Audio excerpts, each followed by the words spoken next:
Hey guys, and welcome back to Pro Speed Baseball. Today we're going to talk about why you don't want to use your hips in the baseball swing. Let's go ahead and get started.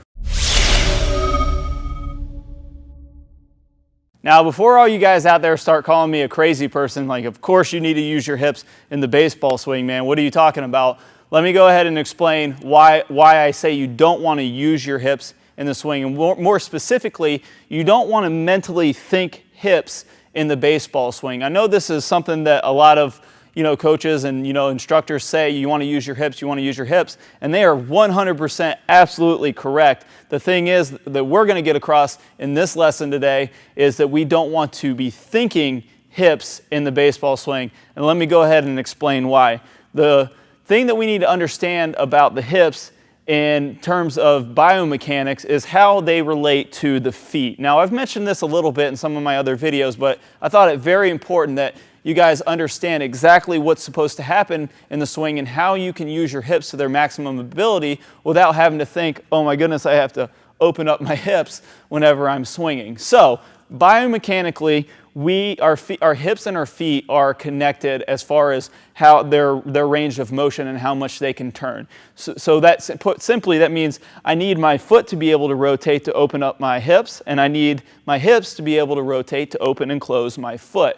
And you guys can test this out right now if you want to. You can stand up, and what you do is you stand straight up, and I just want you to take one of your feet and put it in like a pigeon foot as far as you can and push it down flat on the ground. Okay, and then from there, don't let your foot slide or come up on the ground. Keep it flat on the ground, and then try to rotate your hip. Okay, you're going to find your range of motion is very, very limited. And then what I want you to do is go ahead and stay in that same position and then open your foot up as wide as you can and now rotate your hip. You're going to see you're going to have an extremely big amount of range of motion, much, much more than if the foot is closed. So that's going to show you right there in terms of biomechanics, how your body works, is that your hips and feet directly relate as far as how your hips turn.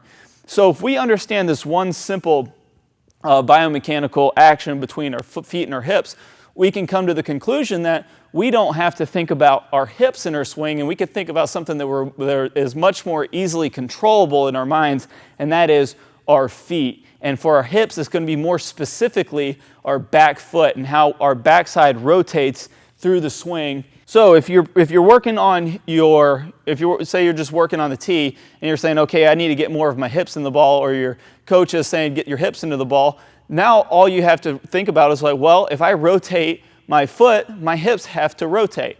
So if I get here and I rotate, make sure my backside rotates properly, my hips have to rotate. So you can think about this, try to rotate your back foot and don't let your hips move. You're just going to kind of do something like this. It's going to be extremely unnatural, and nobody's going to go up there and try to swing like this because that's just highly unathletic, and it actually kind of hurts the hip a little bit whenever you try to do something like that. So to use the hips in the baseball swing, don't think hips. All we have to think about is rotating that back foot, and our hips will come around and follow on their own. So the beauty about that, the beauty about getting the hips in the swing through using our feet, is that we can fire our feet because we have more control over our feet, we can fire our feet very, very fast. So that's going to take us into the drill I have you guys for today, and this is the no hips drill that we're going to coin today. The no hips drill is simply working on your hips without thinking about your hips. So all you're going to do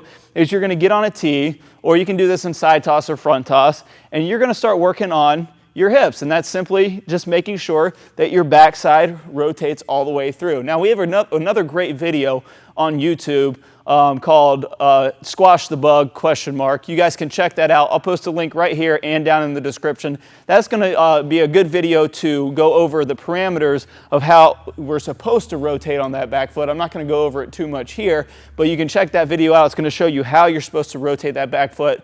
I think I even talk a little bit about the hip-foot connection in that video as well. But if you're looking to find out how far to rotate that foot or what the positions are to be in, that's going to be a great video to watch as well. So that's something that we go over in our pro swing system, in the pro finish and the backside rotation, all those checkpoints that we want to have in our finish to know that we've utilized the hips properly. So the drill we're going to do is simply we're going to start off with a nice quarter speed swing, okay? So we're going to go ahead and get into our perfect tee setup, and what we're going to do is we're just going to make sure that we focus in on our back side, on our back foot. We're going to make sure that that back foot is rotating all the way into that pro finish position. So we're going to go ahead right here, quarter speed swing, and I was just thinking about this back foot, making sure it was rotating and getting all the way into that pro finish position for that backside rotation. I'll show you again here from down the line.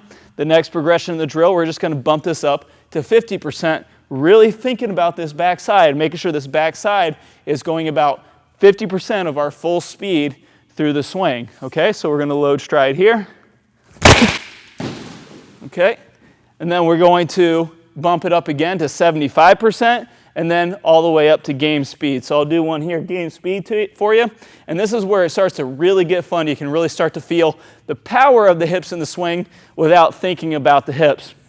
You're going to go ahead and get into your setup here, and you're just going to think about firing this back foot as hard and fast as possible in the right parameters. Again, those parameters are in that video and in the pro finish section of the pro swing system. Okay, and we're going to really think about firing this back foot really, really hard and fast. So we're going to load stride here. Whew. And you can see that even kind of surprised me. I haven't done that in a little while myself, really letting that back foot fire.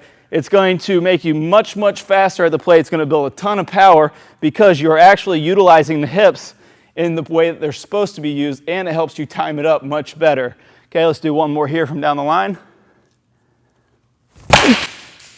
Okay, yeah, feel nice and powerful, lots of speed, and all I'm thinking about is rotating this back foot nice, hard, and fast. Now, one more quick note for you guys, because I'm sure you're going to have the question about when this backside is supposed to start rotating, and I'll give you guys a quick explanation on that real quick. When that back foot starts to rotate, you can almost feel like the back foot and the hands are rotating at the same time. So you can load stride and you can feel that the foot and the hands are going to go together about at the same time and then finish into that nice pro finish position. So guys, go ahead and work on that drill. Again, work it up slow to fast, making sure that when you do turn that foot, that you're not over rotating that ankle or under rotating that ankle, and that you are firing that foot when the hands are going, and you're going to start feeling a ton of speed from your hips, and you're never going to have to think about your hips again in the swing, because you're going to train that foot to fire at the right time with a ton of speed. It's going to feel really good whipping that bat through the zone. Now guys, thank you for watching. I really hope you enjoyed that video, and if you have any questions or comments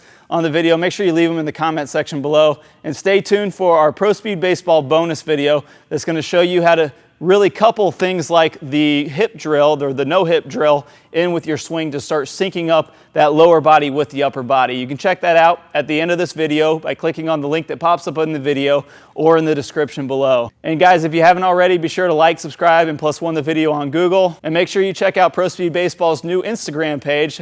I'm finally on there. I know a lot of you guys have been asking me to do it. I'm going to go ahead and bite the bullet and set one up. Go ahead and check that out as well. And remember, that's at Pro Speed Baseball. Thanks again for watching, guys. Good luck with your games. Good luck with your swings. And we'll see you guys soon. These are all symptoms to improper sequencing in the swing and not getting the right amount of extension at the right time, or where we want to make contact with the ball in relationship to where we want to be extended after contact. And that's the key one. We do want to be extended after contact. Just before full release is when we're going to get maximum velocity on that object. So in a baseball swing, so if we go into contact and we make contact and then we have full release, then we're going to be maximizing our speed into the ball. So that all you have to do is set up the drill properly, make swings, and you're going to start syncing up your swing right away. And that's exactly what this drill is going to do. It's going to help us learn the proper motions to hit the ball correctly. So if I put a digital tee here where we'd want to make contact with the ball, ideally when we're practicing off the tee or we're hitting in the game, we're going to load stride here. You're going to see me get into contact here, and then if I'm still swinging out to this ball in front of me,